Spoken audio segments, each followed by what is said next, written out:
Cek, cek, cek. Selamat pagi, saudara kasih. Ya, apa kabar semuanya? Sehat-sehat ya. Tuhan memberkati kita semua. Mari kita memulai ibadah kita. Sebelumnya handphone ya, mari kita bikin silent dulu ya, sehingga tidak mengganggu jalannya ibadah pada pagi hari ini. Saya undang semua jemaat untuk berdiri. Mari kita mempersiapkan hati dan pikiran kita untuk bersatu sejenak.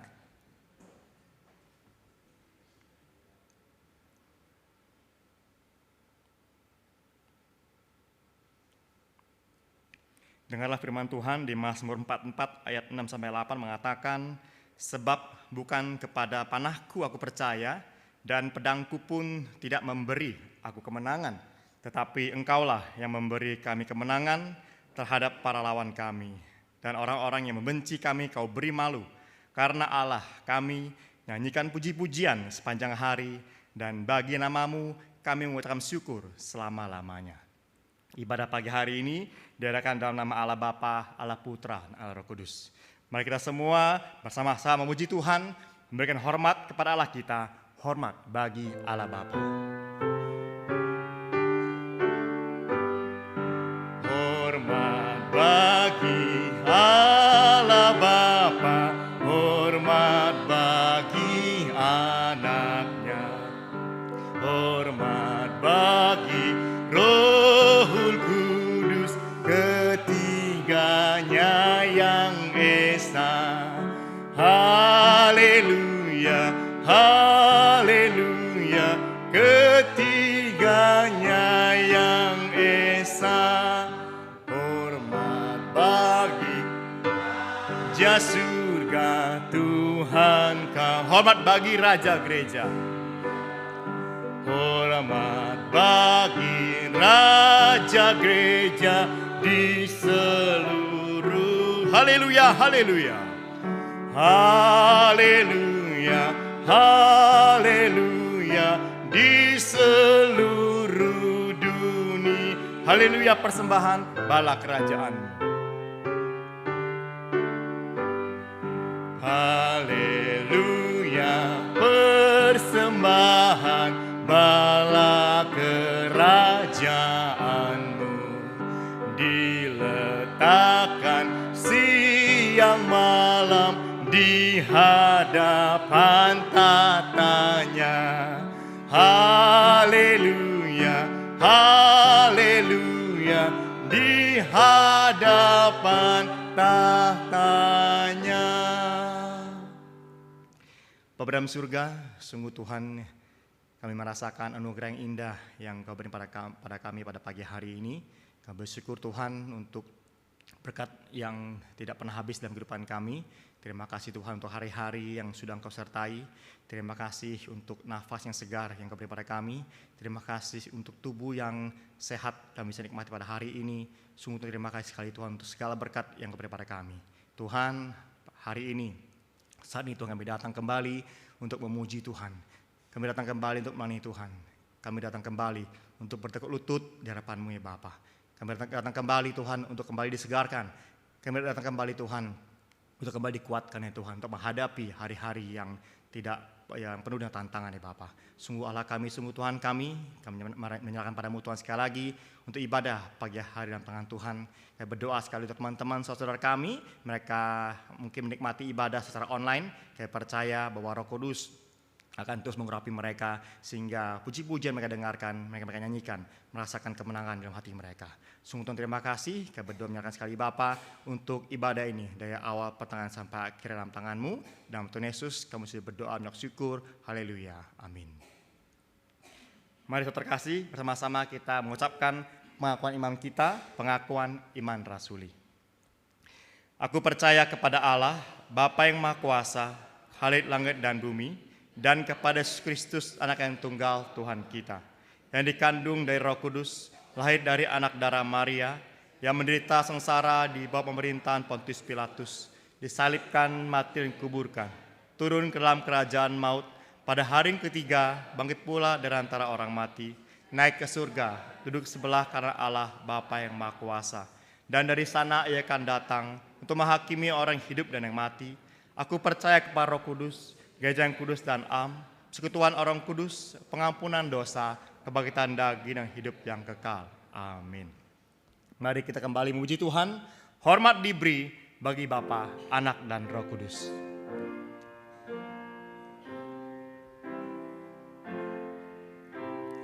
Hormat diberi bagi Bapa, Anak dan Roh Kudus, dari mula sampai sekarang dan seterusnya,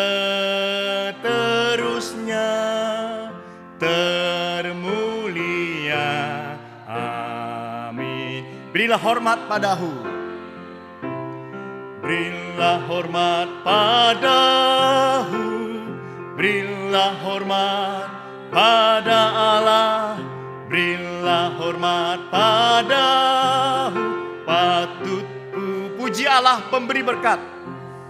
Puji Allah pemberi berkat, puji Allah segala, puji Allah yang tertinggi, puji Allah yang tertinggi. Puji Bapa Putra, berilah hormat padahu, berilah hormat padahu, berilah hormat pada mulia, mulia, mulia, mulia, mulia, mulia, berilah hormat padanya,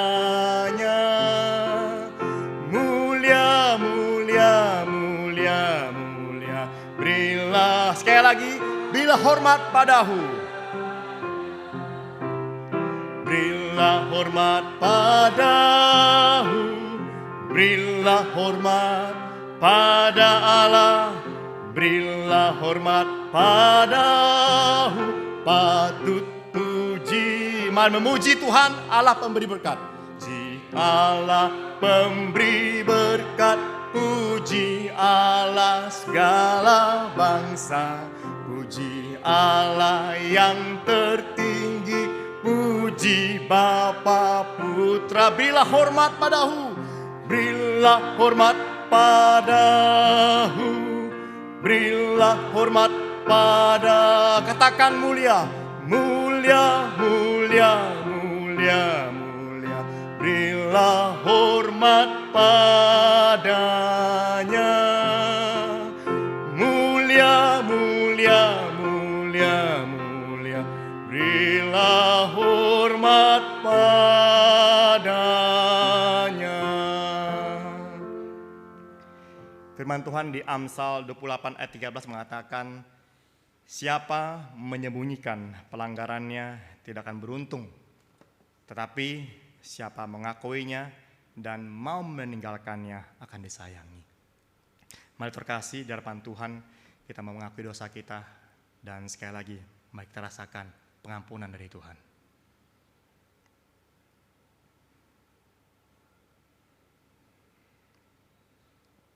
Ya Tuhan kami, ya Allah kami, sungguh Tuhan kami bersyukur sekali lagi Bapa kesempatan di hadapan mimbar Tuhan. Kami mengakui setiap dosa, kesalahan kami. Ampuni kami Tuhan, orang yang bebal. Ampuni kami Tuhan, orang yang gak tahu diri ya Bapa.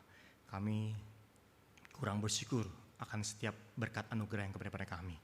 Sungguh Tuhan, saat ini kiranya Engkau terus Tuhan memelatih kami untuk mengakui dosa kami dan minta pengampun dari Engkau ya Bapa. Tuhan, kami percaya bahwa kasih Tuhan tidak pernah habis dalam kehidupan kami.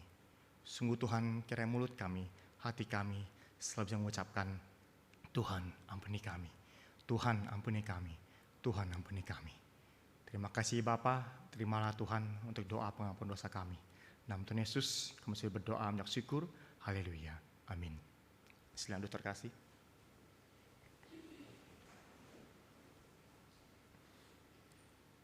Saat ini kita akan membaca kitab suci ya, yang diambil dari Amsal 26 ayat pertama sampai yang ke-6 ya. Kita akan baca secara bergantian ya. Saya sudah baca ini 2 kali di rumah, sangat bagus banget dan sangat menegur kita semua ya. Kita akan baca secara bergantian. Saya ayat yang pertama, Bapak Ibu ayat yang kedua ya, kita baca secara bergantian sampai ayat yang ke-6 ya. Amsal 26 ayat pertama sampai yang ke-6. Seperti salju di musim panas dan hujan pada waktu panen, demikian kehormatan pun tidak layak bagi orang bebal. Silakan.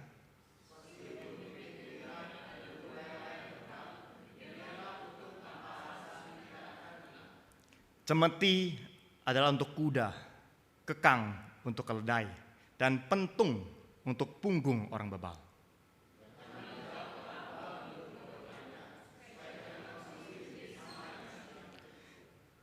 Jawablah orang bebal menurut kebodohannya, supaya jangan ia menganggap dirinya bijak.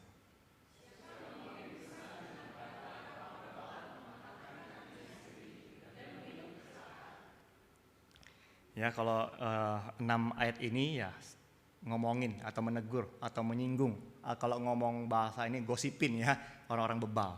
Ya, apakah orang bebal? Kalau bahasa slangnya adalah orang auban ya, orang yang keras kepala gitu ya. Ya dong, saya tertarik dengan ayat nomor 3 mengatakan bahwa cemeti adalah untuk kuda, kekang untuk keledai, dan pentung ya untuk punggung orang bebal. Kenapa punggung ya?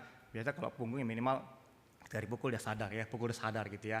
Jadi seringkali terkasih kita orang bebal ya, orang yang mungkin ya keras kepala untuk ikut Tuhan ya, yang merasa pintar, yang merasa bahwa apa yang kita punya ada dari Tuhan. Ya, saudara kasih kiranya satu pujian menyatakan bahwa Yesus engkau pun bagiku. Ya, walaupun terdengar lebay, tapi kiranya pujian ini ya terus reminder kita bahwa hanya Yesus ya yang menjadi segalanya buat kita. Yesus engkau bagiku, Yesus adalah sesuatu yang indah, dan Yesus menjadi kerinduan kita semua. Ya, mari kita nyanyikan pujian ini, Yesus engkau pun bagiku.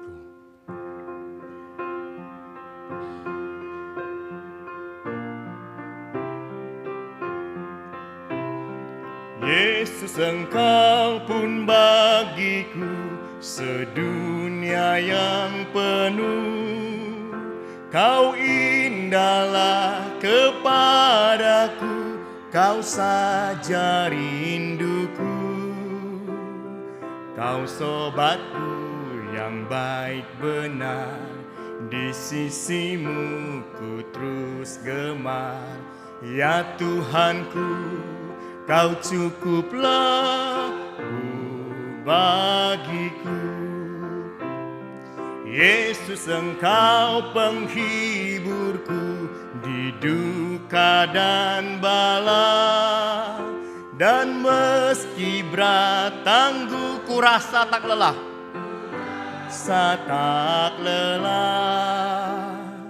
Di waktu perang kau beri menang, di susah keras kau beri senang. Ya Tuhanku, kau cukuplah bagiku. Interlude bait ketiga. Yesus engkau pemimpinku, Yesus engkau kekasih jiwaku. Mari terus bersandar dan percaya padanya. Yesus engkau pemimpinku, kekasih jiwaku. Ku bersandar dan percaya, biarpun senang susah. Sahabatku yang sejati, ku mau selalu menghampiri. Ya Tuhanku, kau cukuplah. Bait ketiga sekali lagi ya, bait ketiga. Yesus engkau pemimpinku, Yesus engkau pemimpinku, kekasih jiwaku. Ku bersandar dan percaya, biarpun senang susah. Sahabatku yang sejati, ku mau selalu menghampiri. Ya Tuhanku, kau cukuplah bagiku. Ya, kiranya ini bukan hanya pujian yang kita nyanyikan pada hari ini, tapi ini menjadi kerinduan bagi kita semua bahwa ya Tuhanku, engkau cukup ya buat kita semua. Amin, terima kasih. Ya, hari kita akan bersama-sama berdoa syafaat. Ya, topik hari ini kita berdoa untuk setiap dosen ya, dosen, pengajar, STT, teologi ya sering dapat info bahwa ya perbedaan dosen STT dengan dosen-dosen yang pada umumnya ya. Dosen STT rata-rata kebanyakan ya dibayar dengan mungkin ya seadanya aja gitu ya. Beda sama dengan dosen-dosen yang pada kampus-kampus pada umumnya ya. Hari kita berdoa ya untuk kehidupan semua dosen pengajar STT ya, terutama untuk tantangan ekonomi ya. Tantangan ekonomi pasti mereka punya anak ya, pasti punya istri ya, pasti punya pemikiran masa depan ya. Kita berdoa untuk mereka semua, Tuhan beri kekuatan bahwa mereka ada pengajar-pengajar iman ya. Mereka akan melahirkan pendeta-pendeta yang takut akan Tuhan ya. Terus berdoa, terus kiranya Tuhan berkati mereka semua. Satu pujian yang kiranya bahwa pertolongan Tuhan ya selalu ada pada mereka ya. Pertolongan Tuhan juga ada buat kita semua ya. Pertolongan Tuhan begitu ajaib, dan kiranya hanya bersama Tuhan hati kita tenang. Ya, naikkan pujian ini, saya undang semua bangkit berdiri. Kita naik pujian ini, pertolonganmu, hatiku tenang, berada dekatmu, Tuhan, engkaulah jawaban dalam hidupku.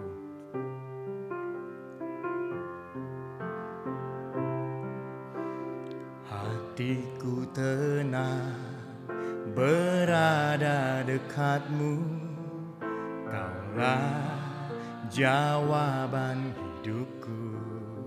Tuhan, hatiku tenang, hatiku tenang, berada dekatmu, kau yang pelihara hidupku. Pertolongan Tuhan, pertolonganmu begitu ajaib, kau telah memikat hatiku. Di saat aku tak sanggup lagi, di situ tanganmu bekerja. Tuhan, pertolonganmu sangat ajaib. Pertolonganmu begitu ajaib, kau telah memikat hatiku. Kini mataku tertuju padamu, ku rasakan kasih-Mu Tuhan. Saya katakan, Tuhan, hatiku tenang bersamamu. Hatiku tenang, berada dekatmu, kaulah jawaban hidupku. Hatiku tenang, berada dekatmu, kau yang pelihara hidupku. Tuhan, pertolonganmu begitu ajaib. Pertolonganmu begitu ajaib, kau telah memikat hatiku. Di saat aku tak sanggup lagi, di situ tanganmu bekerja. Percaya tangan Tuhan selalu menolong. Pertolonganmu begitu ajaib, kau telah memikat hatiku.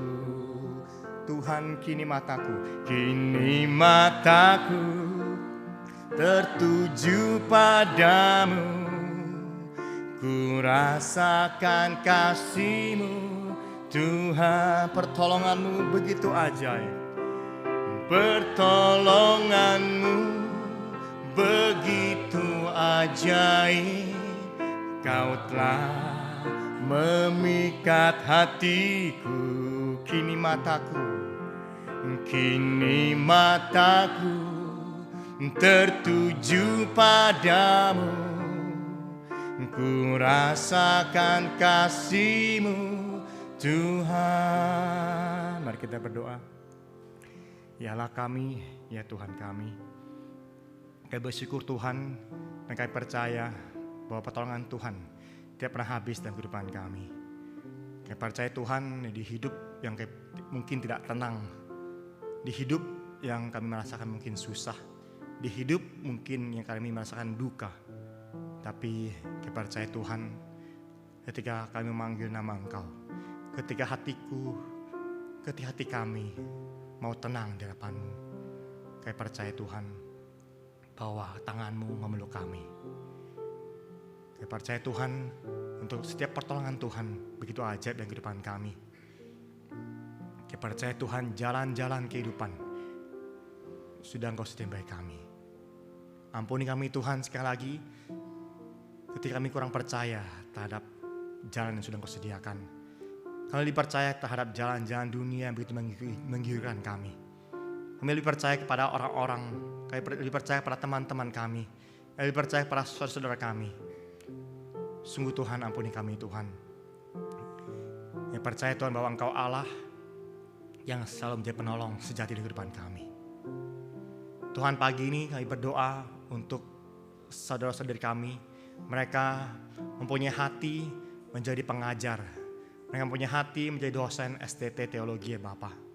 Sungguh Tuhan, kami berdoa siapapun mereka, usia berapapun mereka ya Tuhan.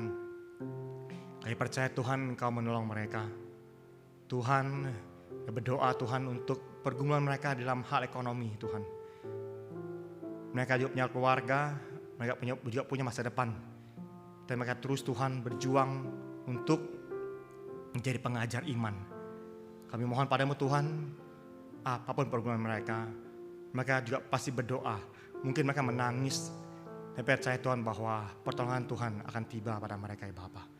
Sungguh Tuhan kami berdoa pada menyerahkan juga Tuhan untuk setiap tantangan mereka Tuhan.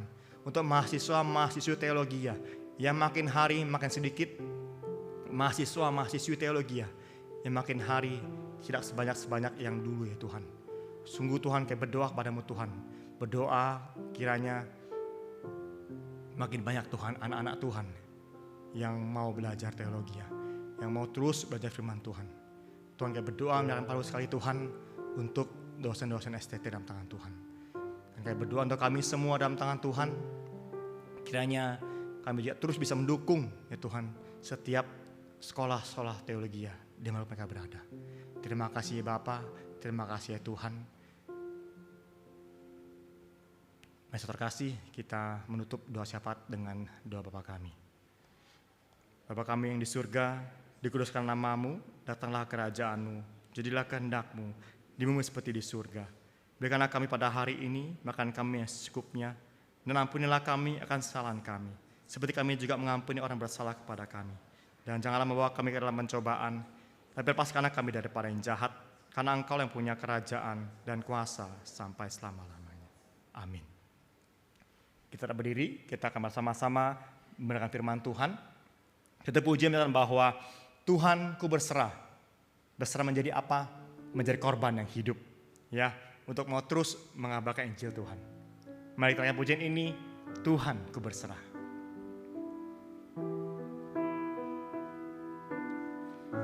Pakailah hidupku mengabarkan Injil.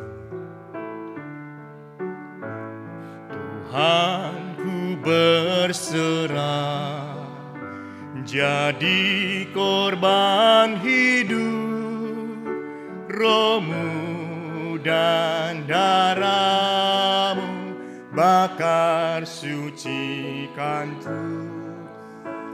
Berikan ku firman-Mu, curahkan kasih-Mu, pakailah hidupku mengabarkan. Sekali lagi ya, Tuhan ku berserah.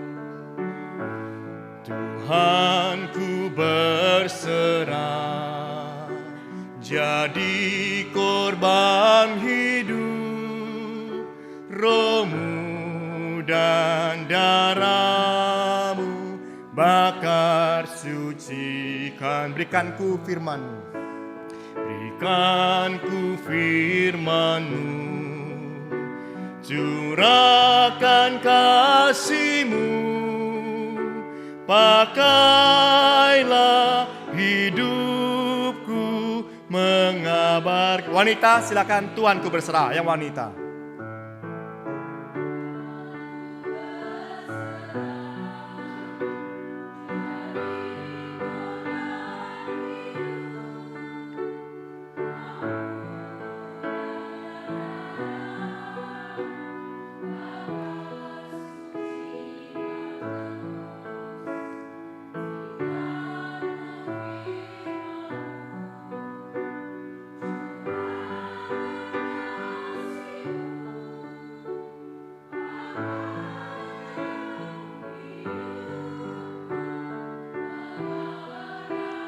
Mari yang pria, Tuhan ku berserah.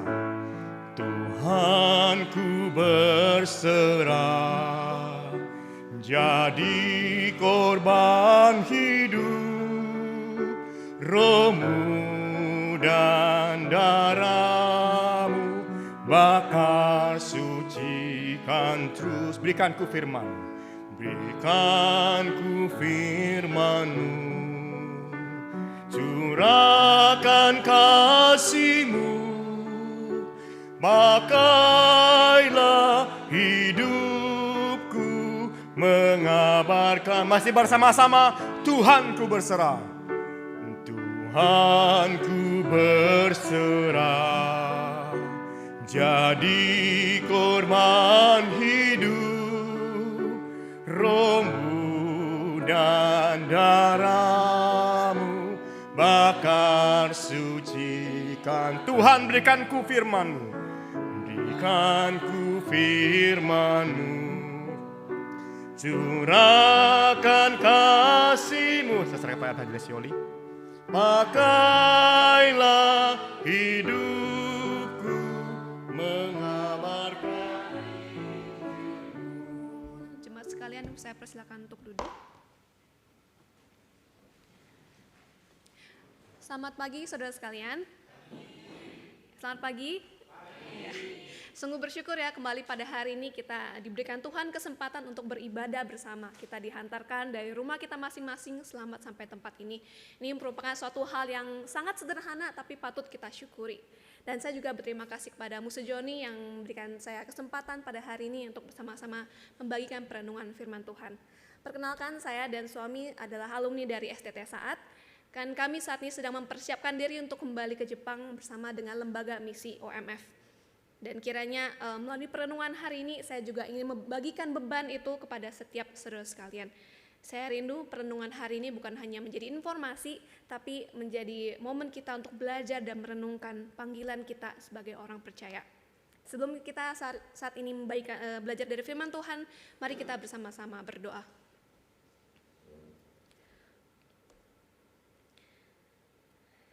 Ya Allah, kami sungguh bersyukur kembali Engkau memberikan satu hari lagi kami dapat hidup, kami dapat bernafas, kami dapat bangun, kami dapat berjalan, kami dapat bertemu dengan saudara-saudara seiman kami di dalam ibadah hari ini. Kami bersyukur kami dapat memuji Engkau, kami bersyukur kami dapat beribadah dengan nyaman dan aman. Ini merupakan suatu anugerah yang Tuhan berikan kepada kami. Dan biarlah dari ibadah hari ini ya Tuhan, setiap puji-pujian yang kami naikkan sungguh menjadi persembahan yang harum untuk Engkau.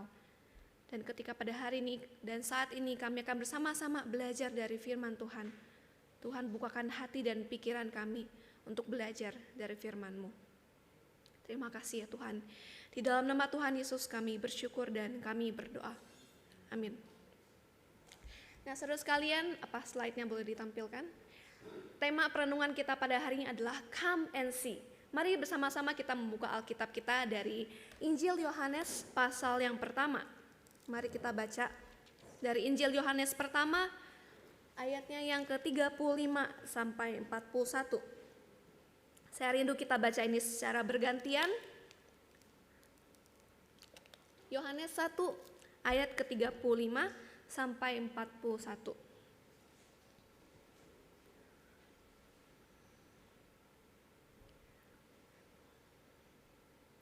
Saya akan bacakan ayat yang ayatnya yang kita akan baca dari ayat yang 43 sampai ke 51. Yohanes 1, 43 sampai 51. Saya baca ayat 43, saudara sekalian silakan baca ayat 44, bergantian seterusnya sampai ke yang ayat 51. Mari kita baca, Yohanes 1 ayatnya ke-43. Keesokan harinya, Yesus memutuskan untuk berangkat ke Galilea. Ia bertemu dengan Filipus dan berkata kepadanya, "Ikutlah aku."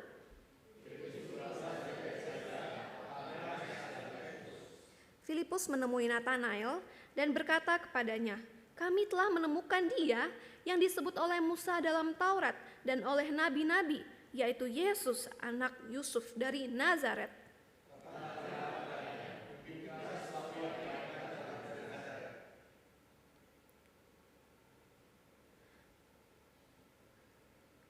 Kata Filipus kepadanya, "Mari dan lihatlah."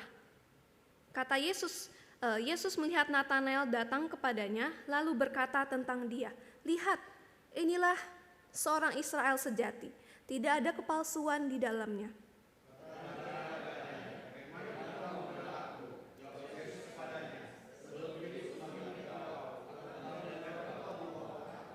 Kata Natanael kepadanya, "Rabi, engkau anak Allah, engkau raja orang Israel."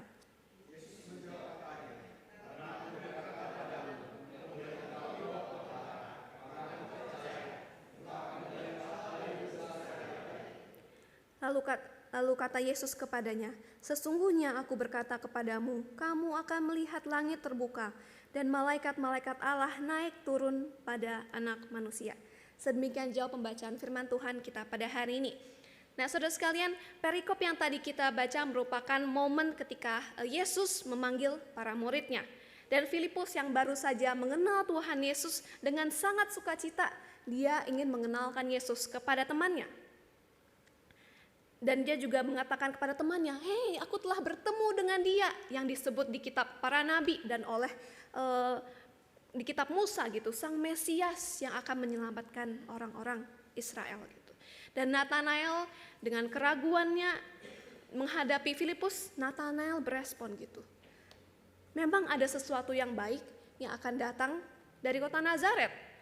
Natanael yang berasal dari kota Kana yang merupakan tetangga dari Nazaret mungkin tahu betul reputasi dari kota tersebut. Mungkin ibaratnya saya misalnya tinggal di dekat Muara Karang. Oh, saya tahu di Muara Karang itu terkenal banyak makanan yang enak. Atau sering daerah yang banjir gitu. Jadi saya sebagai tetangga dari Muara Karang, saya tahu betul reputasi dari kota ini.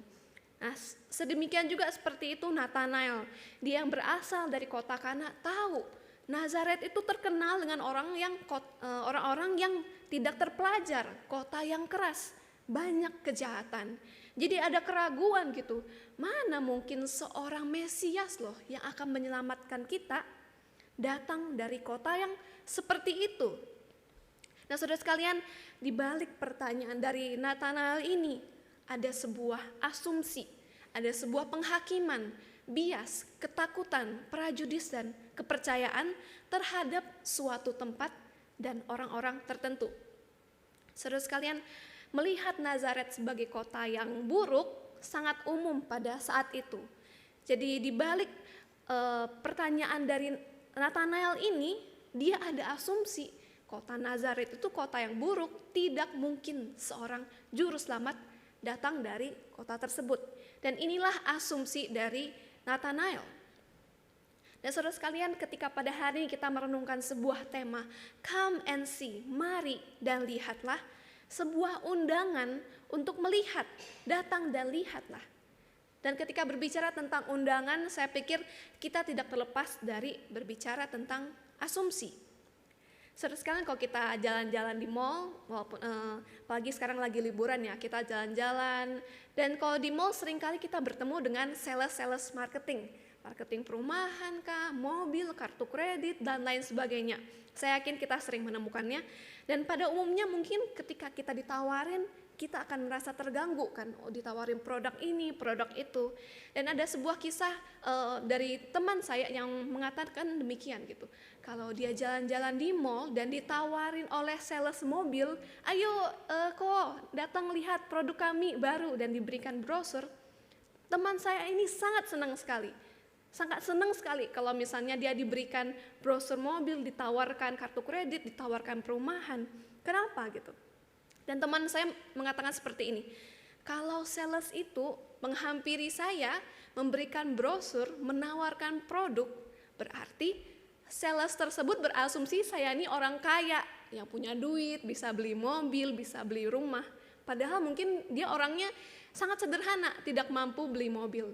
Jadi dia merasa, wah prestasi sekali, hari ini saya ke mall ditawarin mobil sama orang. Berarti dia pikir saya orang kaya gitu. Jadi teman saya sangat senang sekali. Dan ketika kita melihat seseorang, kita berasumsi, wah dia orang yang baik. Kita pun ingin mengundang dia, atau ketika dia memberi undangan, kita pun akan menerima.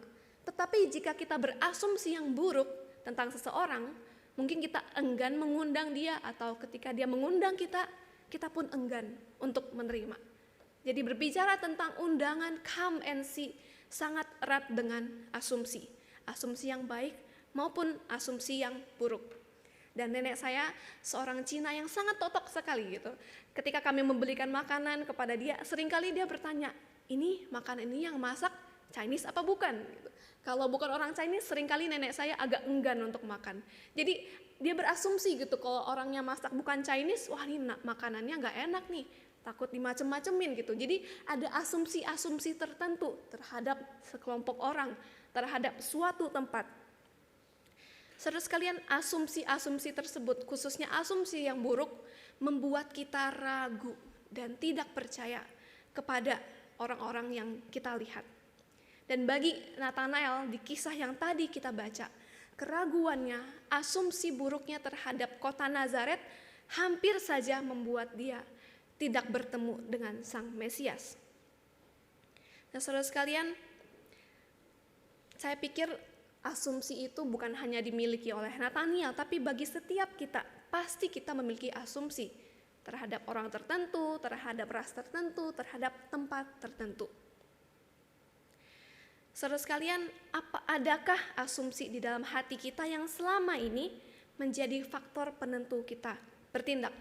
Misalnya, wah saya tidak mau menolong dia lah karena dia bukan orang Kristen. Saya tidak mau berteman dengan dia karena dia berbeda ras dengan saya. Atau kita berasumsi sekelompok tertentu ini berbahaya, saya tidak mau dekat, saya tidak mau berada di dekat mereka. Saudara sekalian, asumsi Nathanael membuat dia hampir saja melewatkan pertemuan dengan Sang Mesias tersebut. Dan asumsi, stigma, penghakiman di dalam hati kita terhadap orang lain sangat bisa menjadi penghalang kita menyaksikan karya Allah yang besar di dalam dan melalui kehidupan kita. Sangat bersyukur bagi Nathanael, dia tidak melewatkan momen tersebut.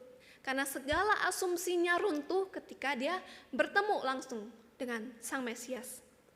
Saudara sekalian, kalau kita kembali ke teks yang tadi kita baca, ketika Filipus yang sangat berapi-api itu mengajak Nathanael bertemu dan mengatakan bahwa aku bertemu dengan Sang Mesias itu. Tapi Nathanael ragu, apa yang Filipus lakukan? Apakah Filipus berusaha menjelaskan dan meyakinkan, kamu harus percaya kepadaku, ini benar-benar Mesias. Apakah dia berusaha menjelaskan itu? Tidak, saudara sekalian. Filipus tidak berargumen, tidak berusaha meyakinkan. Tapi Filipus memilih sesuatu yang sangat bijak. Filipus mengatakan kepada Nathanael, mari dan lihatlah. Jadi ketika Nathanael ragu, masa sih Mesias datangnya dari Nazaret? Filipus tidak pusing untuk menjelaskan. Filipus mengatakan, mari dan lihatlah sendiri. Dan betul bukan? Ketika Nathanael bertemu dengan Mesias, dengan Kristus sendiri, akhirnya dia percaya. Ketika bertemu dengan Yesus, Yesus mengatakan, aku mengenal engkau. Engkau adalah Israel sejati. Aku sudah mengenal engkau ketika engkau berada di bawah pohon ara. Dan Nathanael di respon yang tadi kita baca sepertinya sangat terkejut sekali. Sepertinya ketika dia berada di pohon ara, dia tahu tidak ada orang lain di sana. Untuk itu tidak mungkin bahwa Yesus tahu ketika dia berada di bawah pohon ara. Jadi kalimat dari Yesus ini membuat Nathanael tersadar Yesus adalah Allah, dia bukan orang biasa, dialah Mesias itu. Saudara sekalian, mari dan lihatlah, mari dan lihatlah. Ini adalah frasa yang sering kali berulang. Saudara sayang, kalau kita lihat di perikop yang sebelumnya, ketika Yesus memanggil murid-murid yang pertama, para murid itu, para pengikut Yesus itu penasaran, siapa Yesus ini? Dari mana engkau? Dan Yesus tidak menjawab pertanyaan mereka. Yesus mengatakan, mari dan lihatlah, mari dan lihatlah. Dan memang benar ketika mereka datang mengikut Yesus, hidup bersama dengan dia, mendengar ajarannya, mereka menyadari sendiri siapa Yesus dan percaya kepadanya. Saudara sekalian, frasa mari dan lihatlah ini juga muncul ketika wanita Samaria di tepi sumur bertemu dengan Yesus. Di dalam Yohanes 4 ayat 28 sampai ke 29, dikatakan bahwa wanita itu yang sudah bertemu dengan Yesus meninggalkan tempayannya dan pergi ke kota. Dia bertemu dengan orang-orang di kota dan dengan sangat semangat dia mengatakan, mari dan lihatlah orang yang kutemui tadi. Mungkinkah dia Mesias? Mari dan lihatlah, mari dan lihatlah. Dan bagi Natanael sendiri, mari dan lihatlah ini membawanya kepada sesuatu yang lebih besar. Yesus berkata kepadanya di ayat yang terakhir yang kita baca, sesungguhnya engkau akan melihat langit terbuka dan malaikat-malaikat Allah turun naik kepada anak manusia. Jadi Yesus menjanjikan kepada Natanael, engkau akan melihat langit terbuka. Dan saudara sekalian, penglihatan ini bukanlah penglihatan yang asing. Tetapi kalau kita melihat di dalam perjanjian lama, ketika Yakub mendapatkan sebuah mimpi di Kejadian 28, penglihatan yang serupa juga disebutkan gitu, bahwa dia bermimpi melihat tangga antara langit dan bumi di mana malaikat Allah naik turun. Pada momen tersebut Yakub Allah mengikat perjanjian kepada keturunan Yakub, dan keturunannya disebutkan akan menjadi sangat banyak dan akan menjadi berkat. Dan Yakub ini yang kemudian disebut sebagai Israel. Dan ketika saat ini di kisah yang tadi kita baca, Yesus menyebut Natanael sebagai Israel yang sejati. Ketika di perjanjian lama Allah bertemu dengan Israel, di kisah yang hari ini kita baca, Yesus bertemu dengan Israel yang sejati itu. Dan nantinya melalui Israel inilah bangsa-bangsa akan melihat siapa itu Tuhan dan akan merasakan berkat yang Tuhan berikan kepada mereka. Saudara sekalian, memang benar, karena menurut tradisi gereja, Natanael ini nantinya akhirnya pelayanannya pergi ke banyak tempat, ke Afrika, ke Arabia, ke Persia, ke India. Dia pergi memberitakan tentang siapa Yesus yang selama ini dia telah lihat dan dia telah percaya. Saudara sekalian, frasa mari dan lihatlah, come and see, ini merupakan sebuah kunci yang sangat penting sekali. Karena kalau kita lihat di Injil Yohanes, kalimat ini terus-menerus diulang. Dan saya percaya pengulangan ini merupakan untuk setiap kita, para pembaca, untuk mengalami sendiri, come and see, mengalami sendiri dan melihat sendiri. Dan saudara sekalian, kalau kita lihat di perjanjian lama juga, ketika Allah memilih bangsa Israel, memilih umat pilihan ini, memberikan mereka sebuah janji yang baru. Allah ingin bangsa-bangsa lain melihat bahwa bangsa pilihan ini adalah orang yang sangat berbeda dari bangsa-bangsa yang lain. Jadi dari dulu, sejak perjanjian lama, Allah telah memanggil umatnya menjadi orang-orang yang berbeda, supaya orang di luar sana melihat siapa Tuhan dari Allah Israel. Saudara sekalian, demikian juga hidup kita sebagai orang percaya. Hidup kita adalah sebuah undangan untuk orang di sekitar kita untuk come and see, mari dan lihatlah.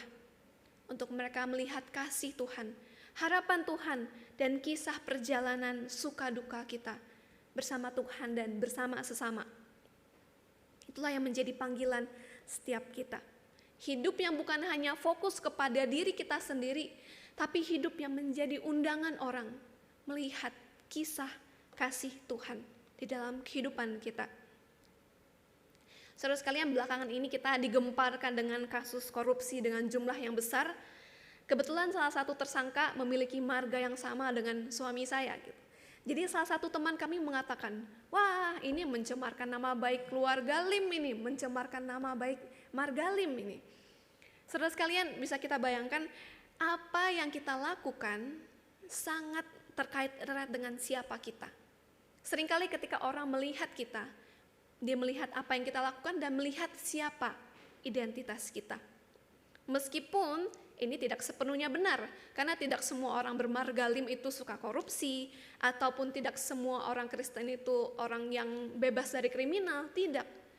Tapi secara umum, ketika orang-orang melihat siapa Anda, dia akan melihat apa yang Anda lakukan. Saudara sekalian, saya percaya inilah panggilan hidup dari setiap kita orang percaya. Hidup kita menjadi undangan untuk orang melihat kisah kasih Tuhan. Mungkin kita berpikir, wah hidupku kayaknya gini-gini aja, wah kayaknya hidupku belum sempurna, wah kayaknya gak mungkin aku membagikan Injil, gak mungkin aku membagikan kisah Tuhan kepada orang-orang. Hidupku aja masih seperti ini, masih berjuang gitu. Saudara sekalian, saya yakin dan tahu setiap kita tidak ada yang sempurna. Tapi perjalanan kita berusaha untuk menghidupi Kristus itu, perjalanan itu pun bisa menjadi saksi bagi orang di sekitar kita. Saya akan menutup renungan hari ini dengan kisah dari perjalanan kami pelayanan misi di Jepang.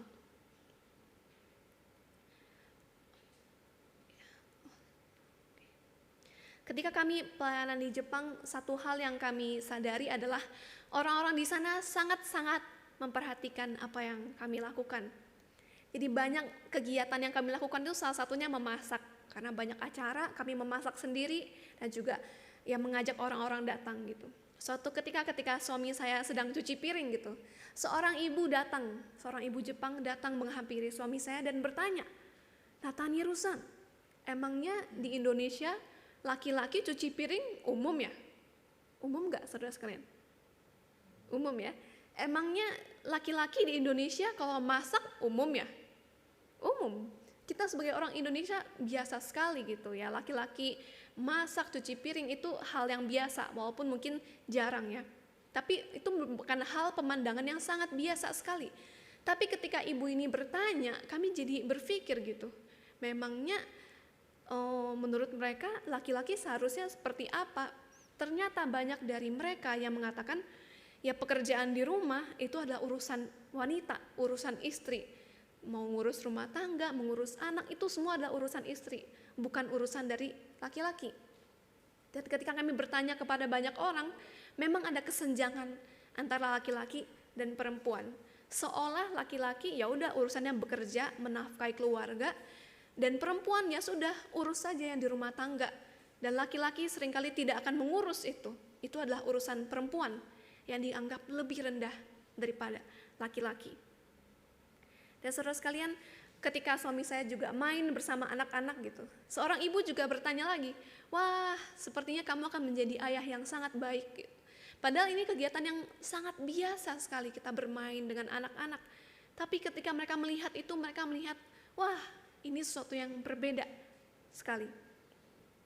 Dan di lain kesempatan juga ketika waktu di hari Minggu kami bermain musik bersama dan ada seorang yang bisa main biola dan saya ajak dia, ayo kita sama-sama bermain musik. Dia mengatakan, oh ya sorry saya lagi capek gitu. Dan tidak apa-apa gitu. Tapi 2 minggu kemudian bapak ini datang kepada saya dan mengatakan, makasih ya udah ngajakin saya main musik. Saya cukup terkejut karena saya merasa apa yang saya lakukan sangat biasa sekali, hanya mengajak, ayo kita bermain musik bersama. Tapi hal kecil itu sangat berkesan dan sangat mereka perhatikan di dalam kehidupan setiap kita. Saudara sekalian, ketika kami bertemu dengan remaja juga banyak diskusi dan percakapan yang kami lakukan di dalam kelas kami pelayanan bahasa Inggris. Mereka datang belajar bahasa Inggris dan seringkali kita belajar dari Alkitab.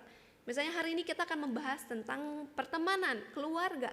Kita akan bahas dan lihat apa yang Alkitab katakan. Dan ada banyak diskusi Dan seringkali akhirnya orang-orang anak-anak remaja yang belum percaya Tuhan ini menjadi penasaran dan mereka bertanya, memangnya di Alkitab itu ngomongin tentang kasih itu seperti apa sih?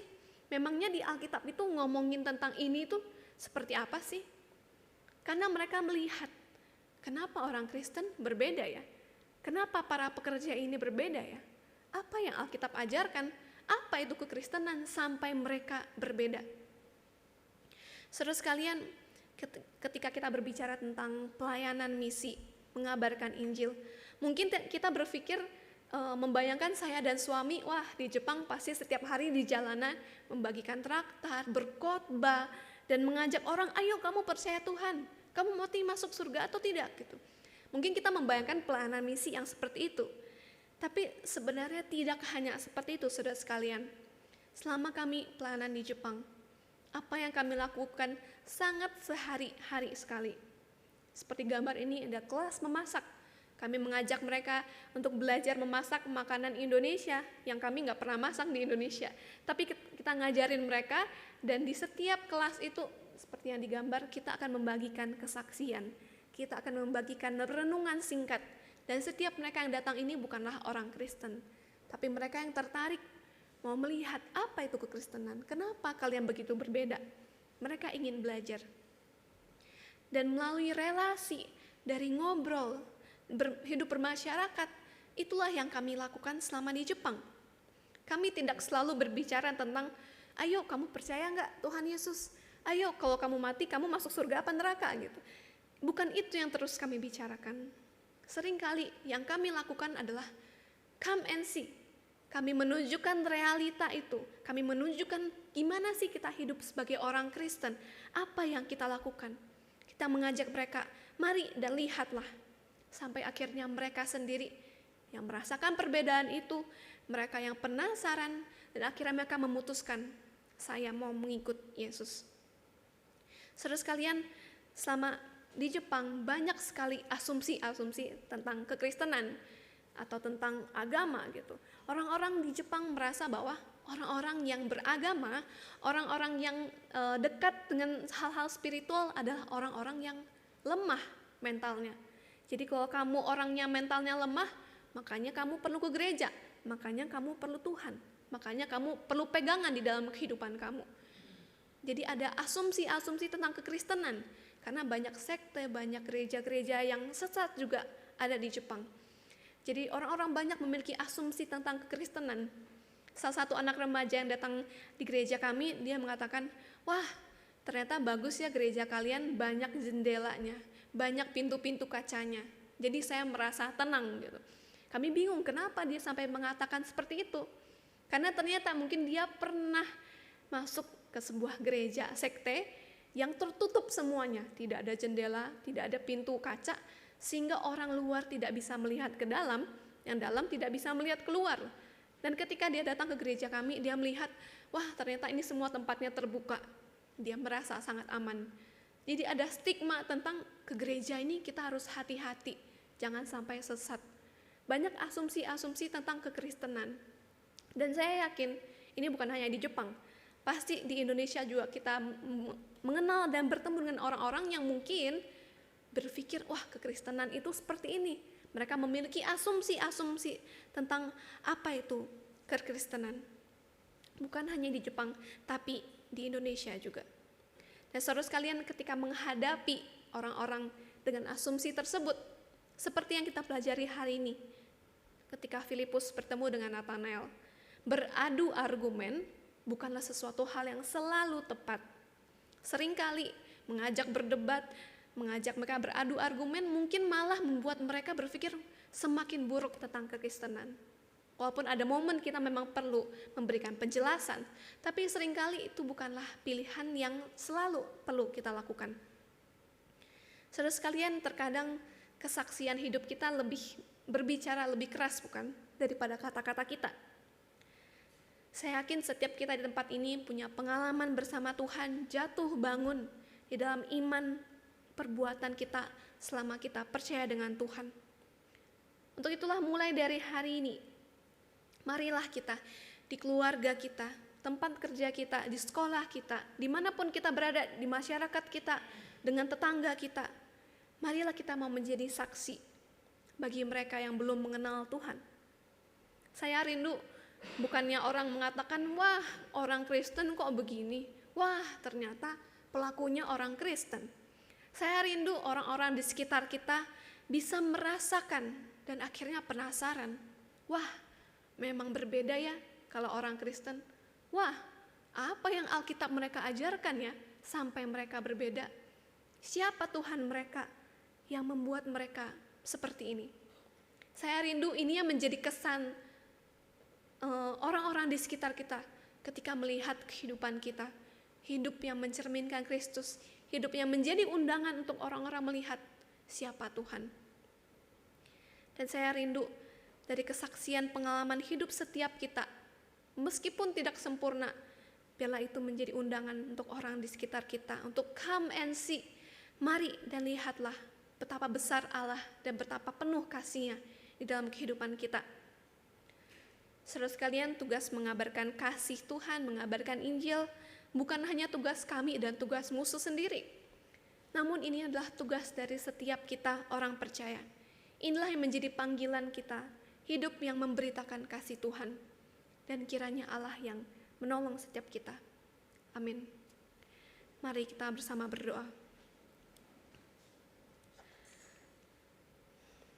Ya Allah, kami bersyukur ketika kami masih memiliki kesempatan untuk belajar dari firman-Mu, untuk bertemu dengan orang-orang yang mengenal Engkau juga. Karena kami tahu banyak orang di belahan dunia lain yang mungkin tidak pernah tahu apa itu Alkitab, tidak pernah tahu siapa itu Yesus, dan bahkan tidak pernah merasakan persekutuan bersama dengan orang-orang percaya. Ya Allah, setiap kami telah menikmati itu, menikmati kasih Tuhan, menikmati berkat Tuhan, menikmati persekutuan dengan sesama kami. Dan kami rindu setiap pengalaman ini bukan hanya menjadi pengalaman kami sendirian, bukan hanya menjadi pengalaman yang kami nikmati tanpa kami bagikan.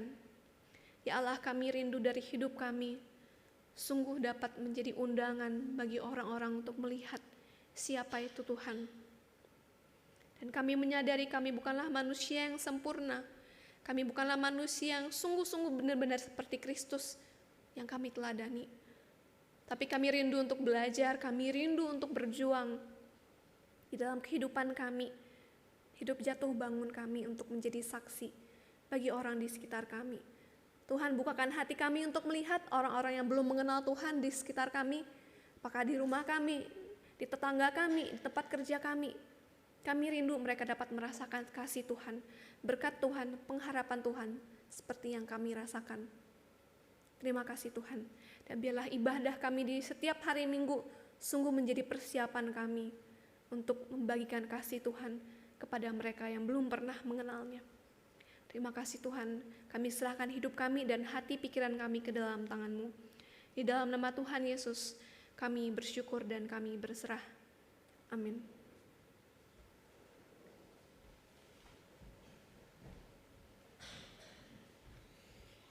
Terima kasih Evangelis Yoli atas firman Tuhan-Nya. Ya, Tuhan memberkati ya pelayanan Evangelis Yoli dan Nathan ya ke Jepang. Tuhan memberkati dan terus berikan semangat kepada suami istri ini ya. Saudara kasih, saat ini kita akan mengembalikan sedikit dari begitu banyak berkat ya yang sudah Tuhan berikan kepada kita semua. Mari kita kembalikan dengan penuh sukacita, menaikkan pujian. Terima kasih Tuhan untuk kasih setia-Mu. Terima kasih Yesusku buat anugerah yang Kau beri. Terima kasih Tuhan untuk kasih setia-Mu. Terima kasih Tuhan untuk kasih setia-Mu yang ku alami dalam hidupku. Terima kasih Yesus untuk kebaikan-Mu sepanjang hidupku. Sekali lagi ya, terima kasih Tuhan. Terima kasih Tuhan untuk kasih setiamu yang ku alami dalam hidupku. Terima kasih Yesus untuk kebaikanmu sepanjang hidupku. Terima kasih Yesusku buat anugerah yang kau beri, sebab hari ini Tuhan adakan syukur. Terima kasih Yesusku buat anugerah yang kau beri. Terima kasih Yesusku buat anugerah yang kau beri, sebab hari ini Tuhan adakan syukur. Sekali lagi, terima kasih Yesusku buat anugerah yang kau beri. Terima kasih Yesusku buat anugerah Tuhan, buat anugerah yang kau beri, sebab hari ini Tuhan adakan syukur bagimu. Tuhan, terima kasih dan terima kasih untuk setiap anugerah berkat yang kepada kami. Sungguh Tuhan, saat ini Tuhan kami ingin mengembalikan sedikit dari begitu banyak berkat yang Kau beri pada kami. Ampuni kami Tuhan, seringkali kami tidak tulus memberikan kepada Engkau. Ampuni kami Tuhan, seringkali kami tidak rela untuk memberikan terbaik pada Engkau ya Bapa. Sungguh Tuhan, ajar kami terus Tuhan setiap hari mengembalikan yang terbaik untuk Engkau ya Bapa. Terima kasih Engkau pakai Tuhan persembahan terkumpul pada pagi hari ini untuk memuliakan nama-Mu dalam gereja ini. Terima kasih Bapa, dalam Tuhan Yesus kami sudah berdoa untuk syukur. Haleluya. Amin. Terima kasih ya, pengumuman untuk kita semua. Ya, warta pada pagi hari ini ingin menyampaikan pendalaman Alkitab ya, PA sudah dimulai lagi. Ya, jadi ini by Zoom ya, jadi by Zoom itu di daerah manapun ya boleh klik ya, mungkin Bapak Ibu boleh menyebarkan ya flyer ini ya. Kalau TikTok tuh mesti viral ya, jadi kita bikin FYP lah ini ya, kalau istilahnya ya, kita viralkan ya ke teman-teman, saudara kasih ya, di grup tinggal kirim aja linknya ya, tinggal pakai klik ya. Jadi kita bisa membagi berkat ya melalui pendalaman firman Tuhan ya, setiap hari Kamis ya jam 8 malam ya, Kamis jam 8 malam, cuma 1 jam, kadang-kadang nggak nyampe 1 jam sih, cuma kira 45 menit ya. Jadi setelah pembahasan Alkitab, habis itu ada tanya jawab ya, by Zoom, tinggal klik saja. Oke.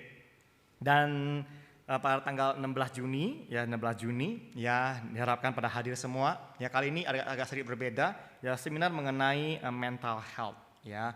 Jadi hari Minggu 16 Juni ya, jadi masih lama ya, 16 Juni masih ada kurang lebih ya 2-3 bulan ya. 16 Juni seminar mental health akan diadakan setelah ibadah Minggu ya, 16 Juni. Dan mari sama-sama kita dukung terus pekerjaan Tuhan ya melalui dana dan doa. Terkasih, tadi kalau melihat tulisan come and see ya, agak simpel sih come and see ya, tapi menurut saya ini agak berat kita lakukan ya. Yaitu come and see apa? Come and see melihat kehidupan kita sebagai Kristen ya.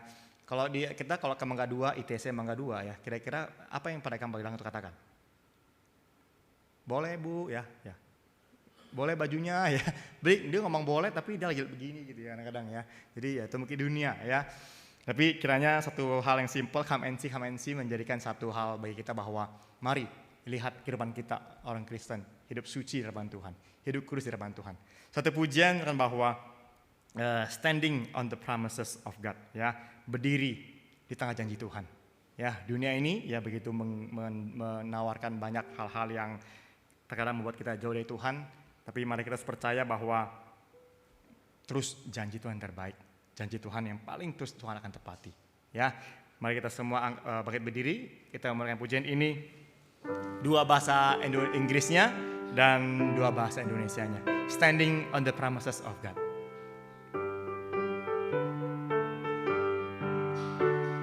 Standing on the promises of Christ my King, through eternal age let His praises ring. Glory in the highest I will shout and sing, standing on the promises of God. Standing, standing, standing on the promises of God my Savior. Standing, standing, I'm standing on the promises of God. Bait kedua Inggrisnya. Standing on the promises that cannot fail, when the howling storm of doubt and fear assail. By the living word of God I shall prevail. Standing on the promises of God. Standing, standing, standing, standing, standing on the promises of God my Savior. Standing, standing, I'm standing on the promises of God. Interlude bahasa Indonesianya. Ku berdiri atas janji Rajaku, puji syukur bagi Kristus keseru.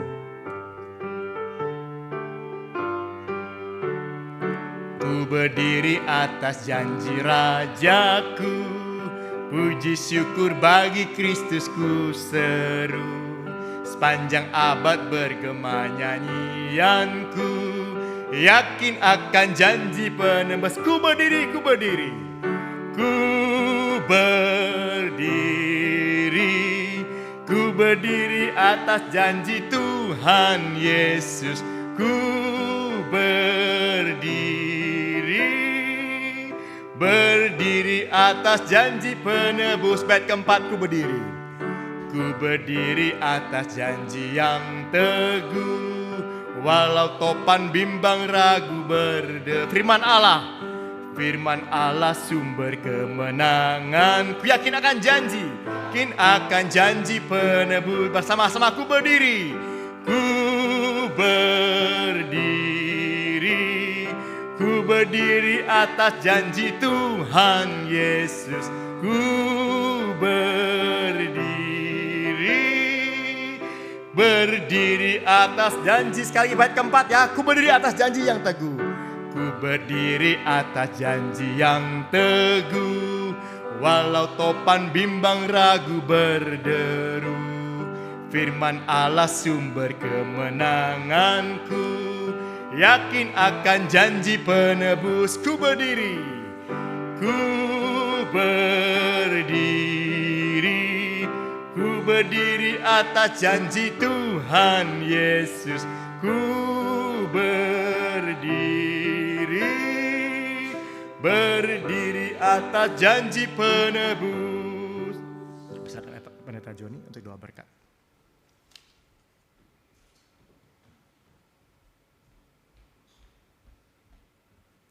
Sidang Jemaat yang dikasihi Tuhan, pulanglah dalam damai sejahtera. Dan sekarang arahkan hatimu kepada Tuhan dan terimalah berkat daripadanya. Tuhan melindungi engkau dan memberkati engkau. Tuhan menyinari engkau dengan wajahnya dan memberi engkau kasih karunia. Tuhan menghadapkan wajahnya kepadamu dan memberi engkau damai sejahtera. Turunlah atas kita semua berkat dari Allah Bapa, Allah Anak dan Allah Roh Kudus, memenuhi hidup kita, melingkupi seluruh kehidupan kita setiap hari, setiap langkah, sampai kita bertemu dengan Tuhan muka dengan muka. Amin. Doksologi.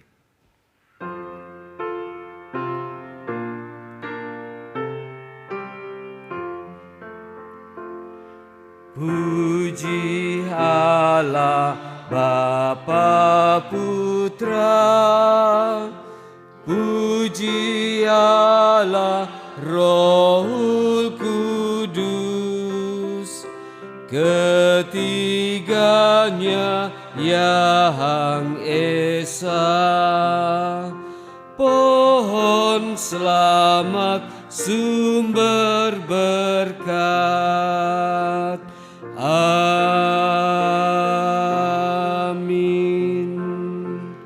Silakan duduk, saat teduh ibadah selesai.